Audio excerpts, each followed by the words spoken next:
What is up, you guys? Happy Wednesday. It's your boy Marc Proctor, aka Doc Proc, here to discover tips, tricks, and motivation to help get you through the rest of your working week. And on today's episode, I had the pleasure of interviewing Teri Lee. Teri has over 21 years of experience leading, partnering, and coaching C-level executives, senior leadership, and management in various industries, all to achieve strategic and tactical goals. She does this through a creative process that inspires them to maximize their personal and professional development. Think that's all fluff? Teri has been coaching, mentoring, and partnering with C-level executives, frontline managers, sales reps for years for companies such as Microsoft Worldwide, Indeed Canada, General Dynamics, NASCO, amongst a plethora of other organizations amongst various industries. In my interview with her, we talked about why people think development is about checking boxes, why understanding your internal values is important to your growth, why it's better to be effective than right. But for today's clip, why she believes it's okay not to write goals down. Stay locked in to episode 10 of #Wisdom Wednesdays. No.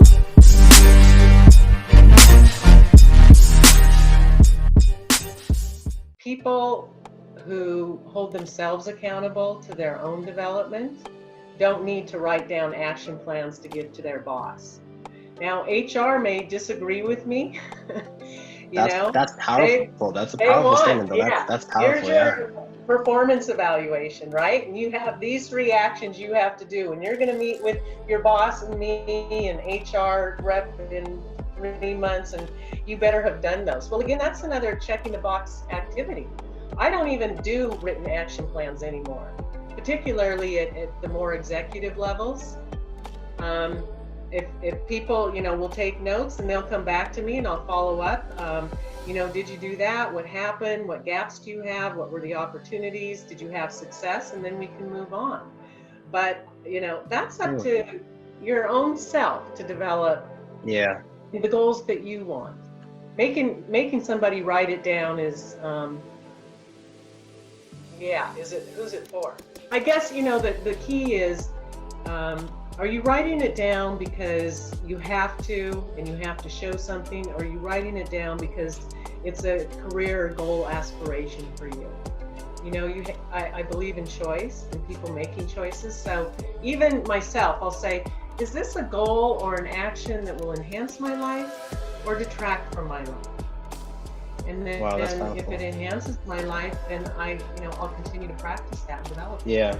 Not because I wrote it down. So that's a very interesting concept in terms of goal setting.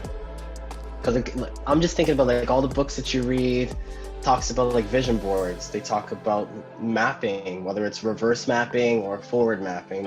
Everything comes down to putting some type of plan in place, writing it down so that you do have something to look back to. But in your concept, it's more so about figuring out who you're writing it for if you're writing something, but you don't necessarily have to write something if something is drawing you or pulling you towards action and execution, that you'll just essentially end up doing it. I think that's true. Now that's, probably contrary to what a lot of my colleagues might say, or the research shows, just like you said, you have to write it down, or you have to put it in a vision board, or you have to have it in a plan. Now, that's different. I do believe in strategic visioning and planning, and that takes time. So building that time into your calendar to plan and think strategically is really important. When it comes to professional development, you can do the same thing. Every Saturday morning, I'm going to sit down for an hour and work on my own strategic development and plan. It works the same way on a business level and a personal level. But I find too, though, that people who have really developed their approach and their style and their philosophy, they're very consistent, and they'll stick with it because they believe it. Building on those successful patterns is eventually what gets you there. And that's why I was talking about, the people that go in and check a box and I'm smart so I can do this and don't sustain it. They're the ones that only get to a certain level in their companies. Culture change does not happen because you went to a meeting and decided these are going to be our attributes or our traits. and then everybody says okay, and then okay, so what? It takes those leaders saying consistently, time after time after time, to reinforce those behaviors, to call out those behaviors that aren't working. That's what leads to real change in behavior development in the way that you want it to go. I once did an interview with a Microsoft executive, and I'll never forget when he said, you know, Teri, I've realized over time, as I've grown in my career, that I have to repeat things 6 or 7 times before people will even hear the idea.